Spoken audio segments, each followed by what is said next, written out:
এখন আমি এক লাইনে 5টা করে ছবি দিয়ে এরকম 20টা ছবি আমাকে সাজিয়ে দিয়েছে। কত সুন্দরভাবে স্মুথ করে ছবিটাকে সাজিয়ে দিয়েছে, খুব ভালো লেগেছে। আসসালামু আলাইকুম, আইডি কার্ড স্ক্যানার পুরো ওয়েবসাইটে আপনাকে স্বাগতম।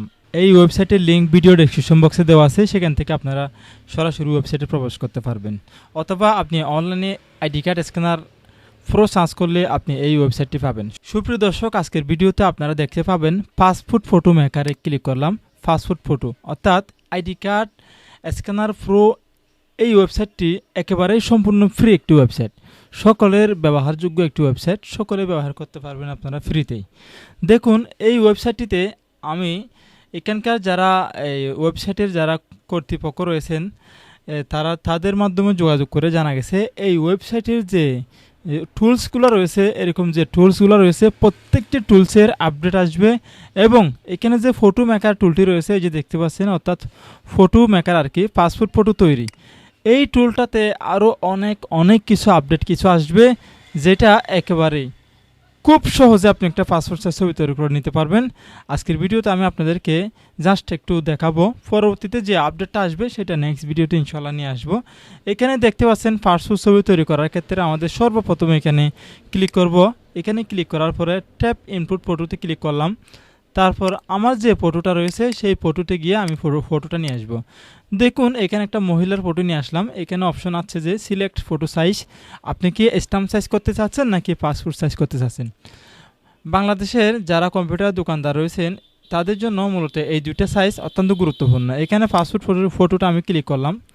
ক্লিক করার পর এখানে এরকমভাবে একটা অপশন আসবে, তখন আমি এইভাবে করে ধরে এই ক্রপটি আমি এইভাবে করে ক্রপ করে নিব। ক্রপ করে নেওয়ার পরে আমি এখানে নিচে দেখতে পাচ্ছেন ক্রপ, এই ক্রপে ক্লিক করে দেব। ক্রপে ক্লিক করার পরে তারপর আমরা এখানে যে দেখতে পাচ্ছেন রিমুভ ব্যাকগ্রাউন্ড, এই রিমুভ ব্যাকগ্রাউন্ডে আমরা ক্লিক করে দেব। প্রথম অবস্থায় রিমুভ ব্যাকগ্রাউন্ড করার পরে আমরা আস্তে আস্তে করে অন্যান্য কাজগুলো করব। দেখুন, এখন ব্যাকগ্রাউন্ডটা হোয়াইট হলো।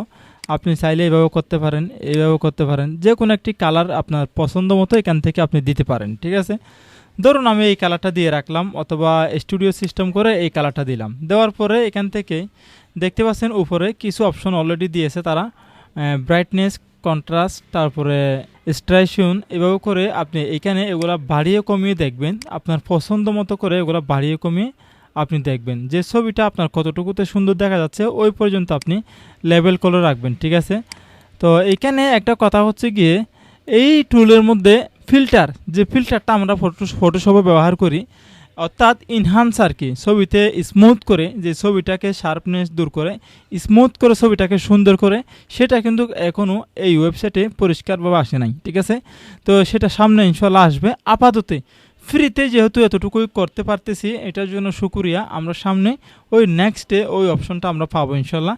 তারপর আমরা এখানে দেখতে পাচ্ছি এই জায়গাতে, এখানে দেখতে পাচ্ছেন আমি এক পৃষ্ঠাতে 5টা ছবি দেব, এবং অর্থাৎ এক লাইনে 5টা ছবি দিলাম। তারপরে ওইখানে 20টা ছবি আমি দেব, 20টা ছবি আমার প্রয়োজন। তারপর আমি দিলাম, এখান থেকে সিঙ্গেলও আপনি চাইলে ডাউনলোড করতে পারবেন। এই ছবিটা শুধুমাত্র একটা ছবি ডাউনলোড করলে এখানে ক্লিক করলে ডাউনলোড হয়ে যাবে। তারপর আপনি চাচ্ছেন যে A4 সাইজের পেজে আমি PDF ডাউনলোড করব, তাহলে এখানে ক্লিক করলে হবে। অলরেডি আমার PDFটা ডাউনলোড হয়ে গেছে, আমি এখানে ক্লিক করলাম।